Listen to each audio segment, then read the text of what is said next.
Good deal. Coach, whenever you're ready. Hello, everyone. I guess it's game time. I'm very excited to be here. It's like I say, you always nothing like the excitement of the first game of the season and going through camp, and you come out of that grind and ready to play. So I've been very pleased with our team. Again, still lots of things to improve on and work on, and but guys work very hard. Very good camp, very physical camp. A lot of things, offense, defense, and special teams we got in as far as schemes and going against each other, great competition throughout the month. And that's one of the things I love within the positions of offense against offense. I mean, position battle, but also battling against each other and getting each other better, and getting against high quality people on each side of the ball, and that's the way you get better. So very pleased with that process, and anxious to watch us get out and play a game, do things. And we got a great opponent, Kent State. Kent State was marvelous last year in what they did. Only played 4 games, but man, they averaged almost 50 points a game. 48 something a game. Dynamic on offense. Quarterback is back and very, very good player. I mean, you can see him play. I mean, makes very, very, very good decisions. Accurate with the ball. Really athletic guy too. You think of the pocket guy and throws it that well, and all of a sudden, man, he breaks down and runs, and you say, well, you can't get him on the ground. He's making plays. He's running yards. I mean, just a really good player. I mean, just knowing what to do, be around. Very talented arm, very accurate. The receivers. They got a really good group of guys. Got some transfers in. Got a guy in from Syracuse who's really good, who had a couple 80-yard touchdowns a year ago, led the ACC in punt returns from 82. And what he did, 25 is doing a great job in what he is. Like I say, Nakeem was 82. 25 is Polk is excellent, can catch it, can run, change the direction, go with the ball in his hand before and after, knows how to get open, knows how to play. In that group, Dante Cephas, a receiver, doing a great job there. Up front, experienced. The tailback is not a giant guy, but man, he's quick, he's athletic, and he's strong. Some of the best tailbacks I've ever been around were not guys. I mean, some of the best ones we had at Florida State were guys who were actually shorter than I was, 5'7", 5'8", guys that could change direction, but were very powerful guys. He's the same way, man. He can catch it, can run. Up front, their experience, they do a good job. Their scheme, they know their scheme. They're going 100 miles an hour, no huddle. It's all tempo. They get the ball planted, they get it run, the runs, and RPO game, and shots down the field. They do a really good job. So very challenging. And then you read in camp, their defense has been outstanding and really been dominating the camp. And so they're an offense that has all those guys back, and their defense, they've got, the team has had 12 transfers that come in the offseason. In today's world, you can get quick, you can get really good quick and surf in places and get depth and everything else. So I think in that regard, they've got some guys back on defense. Keith Sherrod, the safety who played a couple years ago, got hurt last year or didn't play last year. Him, and then he's backed up by Carpenter, who was an outstanding player. They said safety come in from Maryland, Antoine Richardson, who's in there. The corners are back. Up front, 34, he's a big old 6'1", 274-pound linebacker. They blitz and bring and do things as athletic inside their depth. 28, Burke is a really good player. Clark now, he was 10 last year, now he's number 3, who's kind of that. In that defense they have, he's a linebacker, he's a safety, he's a hybrid guy. He's just a natural football player, man. Tackles well, very physical. Their 2 ends are very athletic and big. And Harmon and West, they're long inside. With the other, C.J. West is a big guy, 330. Diaby's 278. So, they do a good job in there. It's constant movement, it's constant blitzes, constant edge pressures, interior pressures, mixed the coverage. Very, very tough team to go against in schematically in what they do and the personnel. And the team's won. They've had 2 back-to-back winning seasons. First time they've done that since, I think, the mid-'70s. And they had won their conference championship back in '73. So they're coming off. They're predicted to win their side. It's going to be a heck of a thing. And kicking game-wise, their punter is really good. He's coming back. The field goal kickers hit a 52-yarder the other day in a scrimmage. And what they did, the return game, like I said, they had the guy with the punt returns who led the ACC in punt returns. So it's going to be an extremely challenging kickoff return. So their kicking game is very good. They're very dynamic in their punt team, a lot of multiple formations. And they shift and around and move, and you have to know where guys are and eligibles are and all that stuff. They do a really good job. Their kickoff teams are very diverse in how they twist and stunt and do things, and they're covering. This team's a very well-coached football team, and that's why they're predicted to win their conference and play at the top of it. So we need to come out of here and we need to play well. We need to get out of the blocks well. But at the same time, we've had a good camp, too. I've been pleased with our offense, our defense, our special teams. And it's time to go play and do the things we need to do. But we've got a big challenge ahead of us. We need to have a great week of preparation. Like I said, our opponent, this is the week 1 opponent, so that's what we have to put all of our focus on now that camp is over with and get ready to play. Down front, Brent, and then to the left, David. Well, it went into the decision to have Kenyon Green at right tackle, and I would guess that would mean you feel pretty good about left tackle as well in that situation. We do, and it's a different person. He can go play left tackle in 2 seconds. He played both in camp, but maybe by Friday I may flip to left tackle. No, but I think his right side and what they do, he and Layton on that side are very good. Jameer's played a lot of left tackle before, and what he's done, I mean, he's been a left tackle, started up there, so it's a much natural position to him too. Kenyon's very versed on what he does, and with that group up front. So, Luke and everybody else, and the young freshman, Naki, and all those guys, so we can play them on either side. In today's time, I know this sounds crazy. Maybe in pro football it is a little more. College football, left tackle, right tackle isn't that big of a difference. You still got great players on both sides of what you do. And why did Haynes King ultimately win the starting quarterback? Consistency, and I think, at the end of the day, everybody says it was his athleticism. No, it wasn't. It was his pocket presence and his ability to throw the football accurately, make decisions. I'm still a firm believer decision-making and accuracy is how you play great football quarterback. And the legs are an added piece of what has to happen and of where you go. And, I mean, he was outstanding in the scrimmages, practice to just get better and better and better, and play with great consistency. I mean, intermediate throws, short game, reads, getting the ball in his hand and blitzes. I mean, we brought every blitz known to man at him. And I'm a big believer in you have to get him prepared in that regard. Making zone calls, man protection calls, accuracy downfield, deep balls, excellent. Played well. And at the same time, I say that Zach did too. This was not a deal where, all right, one guy's good, they kept matching each other, and he just played a little bit better, and that's where we went with it. But very comfortable with both guys and what we're doing, and very happy and anxious to watch them play. To the left, David, then to the right, Jennifer. Jimbo, Kenyon talked about the intensity at fall camp, and Isaiah talked a little bit about the chip on their shoulder heading into it. How would you describe the team's focus heading into this first Well, I think they understand that if you want to be a great team and you want to be a great player, you have to play with an edge. You have to come with a purpose. You got to come with juice. You got to come ready to play. It don't matter what you've done in the past, how talented you are. This game is about one thing. It's about competition. And when you want to compete, you got to have an edge. You got to have a chip on your shoulder. You've got to be able to play. I'm not meaning a chip on. It's not that you are mad at anything or mad at the world. You just understand the amount of focus, mentally and physically, and the intensity level which you have to play at, and to be successful and win at this level. You understand that what you got to come about with every day to create the habits and allow you to play under pressure and do the things you got to do when it matters. And I think those guys, that experience is starting to show. You're talking about two guys who've started every down, basically almost every down. Isaiah did after a couple games, and Kenyon did from day one. I mean, they understand the level, and that's one of the great things about having veteran players. To the right, Jennifer, then to the left, Travis. Hi, Coach Visser. Jennifer Streeter with the Battalion. We talked a lot with your players about how they want to make a statement in this season opener against Kent State, and that the statement is showing how hard y'all have worked at camp and will serve as a preview for what's to come the rest of the season from y'all. As a head coach, what statement are you looking to make in this game? We play great, and your opponents, you play like you've practiced. You play like the habits you want to have. And every game, you got 12 times you're allowed to play. The statement is that we're ready to play and we're going to play. It's not that it's Kent State, that it's Alabama, it's not that it's Georgia, it's not that it's LSU, it's not that it's Colorado the next week. Each opponent has its own purpose and scheme you have to play against, and you have to understand how to do that each and every week you come to compete and play. And the statement is that we want to play well. We want to play our game. We want to do the things we do and understand that the other team is a very good team, and they're going to have their moments, but how we withstand the momentum swings, the maturity in which we play with, but more importantly, the consistency of how we play and the way we play, that we don't have self-inflicted wounds.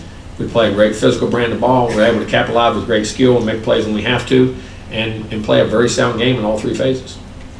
And then on an unrelated note, we've heard a lot about King's speed. In your eyes, how fast would you say he is, and any chance you could pull out that speed from avoiding the Gatorade bath and beat him in a race? I don't know. He may catch me, but no, he's athletic. I mean, we always hear every time. I mean, there's a lot of guys out there that can really run. When a quarterback runs, when you get a real fast one, it's different. There's a lot of guys on our team can run, and he's one of them. And he has good athleticism. I mean, I don't clock him. Like I said, I hope he's fast enough to outrun the guys chasing him. To the left, Travis, and then Christy. Hey, Coach, was there any rhyme or reason why Tuesday was the time you had the conversation? Was there something that they did that pushed King over the top right then? Quarterback announcement. Yeah. Well, we had our final scrimmage on Sunday, and we're going into starting to do some things and where we wanted to be. And I thought the answer, like I said, I'll know when the answer is there. And after that amount of time, that amount of practice, I felt very comfortable, and our staff felt very comfortable that was the decision we were making. I think the quicker we could make that decision, as far as once we knew, then allows those guys to adjust and see the things and the roles in which we want to play. And then status of Michael Clemens and McKinley Jackson for both. Their guys said they're dealing with the school's things. I can't speak about those right now, but that status will we'll keep you updated as we go. We hear from them. To the right, Christie, and then to the very back, Tyler. Coach, after I'm sorry. Oh, there you. I'm sorry. after having Kellen for so long, are there worries or concerns you have as you start a season with a quarterback that hasn't started a game for you? No, I mean I have just as many worries about Kellen after he did. At the end of every year, don't matter how many you got him, 1 year, 2 years, 3 years, 4 years. I mean, sometimes what does the guy go put too much pressure? Is he going to try too hard? I mean, and I know that sounds crazy, but I've done it long enough that no matter what the first games are, there's always those jitters, there's always those concerns, and you want to dot your I's and cross your T's as a coach to make sure you've done everything possible to put him in the best position to be successful. So, no, I don't. I feel very comfortable about his preparation, the way he's played, but at the same time, it's still first games. And I hate to say it, if I was coaching Joe Montana or Tom Brady, I'd still be nervous. I mean, it doesn't matter. I mean, it's just what you have. So you've got to trust your coaching, what the young man has done in camp, and what you know you can do as a team. So, yes, there's those regards. Goes back behind the lights, Coach Tyler, and then to the right, Battalion. You talked about the challenges that Kent State, brings. What do you need to see from your team in order to have a successful week one? We want to play with great intensity, with great focus, with great discipline on our assignments. We have to play great football. We've got to make plays. They have very skilled guys that can throw it and catch it and run it. They block. That quarterback knows where to go with the ball and how to get there. Defensively, their multiplicity of the different blitzes and fronts they have, getting hats on hats, getting communication, doing the things you got to do so you can be successful, eliminate the negative plays and not make them earn everything they get. They're going to make plays. They're a very good football team. We just can't give plays away in all three phases and make sure we take care of the ball and get chances to turn it over on them and play very physical. You got to tackle. The thing about spread teams, you got to tackle well in space. Our tackling, in space, you have to get guys on the ground. You can't, whether you cheat the box or you put extra guys in the box or whatever you do, and there's different people with the way they play. You're always on an island up front or in the back end at different places. So you have to do that. And the same way when you're playing against their defense, the multiplicity of blitzes and things we do, we get hats to hats, can create creases in the run game, protect the quarterback. We got to get open when we run routes, making the right decision. And the special teams, you always worry, all the alternative kicks. They will alternative kick you in 2 seconds. They'll squib one, they'll bloop one, making sure we can cover them, making sure we can get on them. Multiple things they have to do in their punt team, their different formations, making sure we're eligible and we stay locked on those guys. We receive balls, we catch balls, and we cover well. I mean, there's a whole multitude of things, and this is a very experienced team for them. They have, I think, 21 or 22, something like that, over fifth-year graduate guys on their team. They got a ton of. It's a very veteran team. The right side, Battalion, to the left, Zach. Howdy, Coach. Ryan And they're very well coached. How's it going, Coach? More than anyone else, your players today have talked a lot about Leon O'Neal and the role that he plays on the team. So I was wondering if you could just talk a little bit about what he does for the squad. What they say he did. Hey, I joke about that sometimes. What guys do on a team, a coach knows parts of, you don't always know. I mean, because there's inner workings of a team. Like I say, we manage it and they run it. But I think Leon is really matured. He's really done a great job of creating energy, his leadership. And one thing you can never doubt about Leon, he loves to play ball. He loves to work out. He loves to get preparation to play. He loves to play, and he loves being at Texas A&M. And that energy is infectious. I mean, it can create the juice, and you got to have those guys, man. That you can see every day they love what they're doing. Because football's a game that's tough. You know what I mean? And sometimes, and they have different personalities. Some guys feel sorry for themselves one day because they're tired or sore. It's just whatever team I've been on. You never see that with Leon. I mean, he's always got juice. He's always playing. He's always going hard, the things he has, and I think his leadership and from that role has been really big. I don't know if that's what they said, but I mean, he loves being on that football field. Absolutely. And just one more question about him. I know he likes to make a statement, especially on the field, like wearing orange gloves in last year's Halloween game. Have you seen any of those? What's been your favorite thing that you've seen from him? Nah, we try to keep him down and keep him in the mode. And listen, I'm in camp, man. I don't see a lot. I mean, right now we've been in drive mode. And in camp, they don't try to make statements. They just try to make sure they get things done the right way. Go to the left, Zach, and then to the right, Olin. Jimbo, the SEC announced today that it would kind of take up what a lot of other conferences have, and that's if a team was unable to play because of COVID-19, they would have to forfeit that conference game. Is that something that you do what now? So if a team is unable to play because of COVID-19, if they have an outbreak or cases, then they will have to forfeit that week's game instead of playing against the team that they were scheduled. So there would not be a makeup game in that case. Yeah, I mean, here's my thoughts on that, and I say this. Listen, COVID is here. It's here to stay. And there's people getting it that are vaccinated and doing everything right. I mean, I hate that part of what we're doing. I mean, I do, because I think could be something now. Hopefully it doesn't. Hope nobody gets it. Hope that doesn't happen. But when you're doing everything right and you've done everything and you've been vaccinated, you've had your booster shots, you've tried to keep the protocols, and they do. I think that's a very tough thing to swallow. But listen, the rules are the rules. They are what they are, and they go. And then I can understand that if it's something that is out of our control, there has been sloppiness or things of that nature. They haven't done everything to prevent that. But that's a very tough thing to swallow when you're doing everything right and you get it. You know what I'm saying? And it can come from anywhere because we don't know. We're still finding out so much about this disease,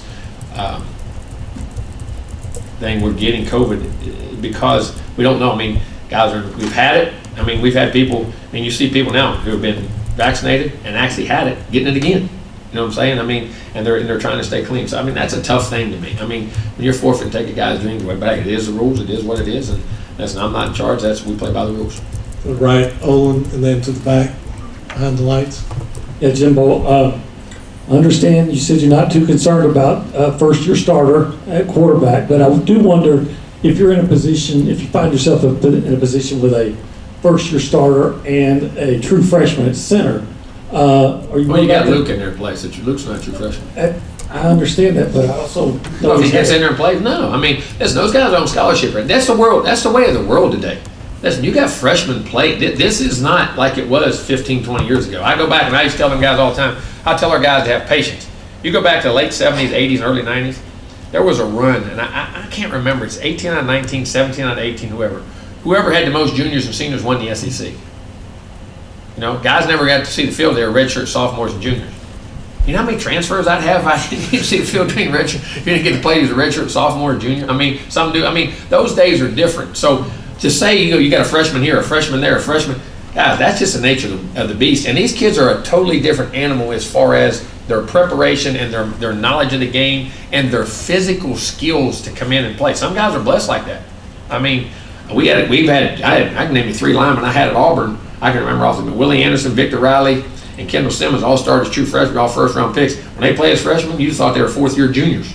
I mean, you know, so certain guys are like, you know, Foster's a very physical guy and very smart guys. And we wouldn't put guys in there, not only are they not only ready physically, they're not ready mentally. If we put them in that depth chart and we're ready to go, we feel very comfortable with them playing. I don't try to worry about that. I really don't. Yeah, that's why I was going with that on the communication part. You know, it does. I mean, but we've done it every day in practice. I mean, they get that communication practice, or Bryce doing it with another guy, or whatever it is. I mean, that is in today's time, man. That's forced out there, and so much more. But you know, again, you don't ever know if they get into those bright lights. But at the same time, I'd be shocked if those guys weren't, if they were playing that, and they weren't played very well, because they have to on camp against some really good people on the other side. Go to the back behind the lights, Mike, and then down front, Cole. Coach, when you have a young quarterback starting his first collegiate game, how important is it for the veteran playmakers around him to kind of step up and make these guys? Well, I think that's a given. I think that's, they have to be where they're supposed to be, do the things they got to do, get open, and allow him to get in his groove and play his game, and that's always very important. I mean, there's no doubt about that, and that's their responsibility, just like they went through it. So, hopefully they'll do that and play well, which, from camp, I think we will. Time for a couple more down front, Cole, and then to the left, Travis. Hey, Coach. Just you have a new 12th man in Connor. What did you see from him, and what was the exact things that made him stand out as the true recipient? First and foremost, when you're talking about the 12th man, you're talking about an outstanding human being. I mean, you're talking about a guy who stands for all the right things about what's right, him as a human being, the way he does things, the character he does things with, the quality things, the understanding of who the 12th man is and what the history of it is, and all the traditions and all the things that go on, and they truly love Texas A&M, first and foremost. And secondly, a guy who comes to work every day on special teams. And remember, he was a scholarship guy that left a scholarship to come here to walk on because he wanted to be at Texas A&M. And it's always been a kickoff guy or something like that, but the special teams world, there's some other guys just because they don't cover a kickoff who snaps the ball each and every play. There's not a guy more vital on our team. You ever heard his name? Nope. That means a real good thing. Like, I hate to say that. When you're a long snapper, you don't hear his name, that's a good thing, because that means it's not a bad snap, it's not a bad situation. And that's only bad. And then, like I told him, and I'm going to tell you what, I've been around him a long time. That guy's as good as anybody I've been around snapping football. His accuracy, his snap to things he does, and then the way he represents himself. And I'm going to tell you this, he brings an infectious energy to practice every day. He's got juice, he's fun to be around, he's always in a good mood, he affects the other guys in a positive. So I can't think of a guy who's a very high character person. one of the best. You put the ball in his hands on every snap, whether it's a punt or a field goal or some kind of PAT or something of that nature. Who does it as well as anybody I've ever been around, and then who affects his teammates in such a positive way each and every day, and the way he represents himself and has great love, and gave up a scholarship to come here and be part of us and be able to walk on. Everything has issues. No perfect players, there's no perfect people, there's no perfect anything. Well, I'll tell you what, there's not a better country in the world than ours, and what we stand for and what we love, and the people who support it, the people who defend it. Freedom is not free. There's a lot of people who pay a lot of prices, and a lot of people who pay things that are going on with 9/11, all the different things that are going on in our world, and we can't forget that. And to me, we wouldn't be sitting here doing what we're doing without those people who have sacrificed and give us the ability to have the freedoms in which we have, and my utmost respect and dignity for them, and to remember all those folks and remember our country and what we're here for, because at the end of the day, we're still in a beautiful country. No matter there's issues we got to fix, we got to get better, I guess, and there will be to the end of time. That's like a team. There's no, like my team, no matter how much I coach it, how much I do it, there's always going to be something that can get better, and there's always something that needs taken care of. There's always somebody that got, I got to get more attention. To help out. That's just the way the world is. But we're in a great place, and I think we must always remember that and remember where we are and the people who have allowed that to happen. And my utmost respect for those folks.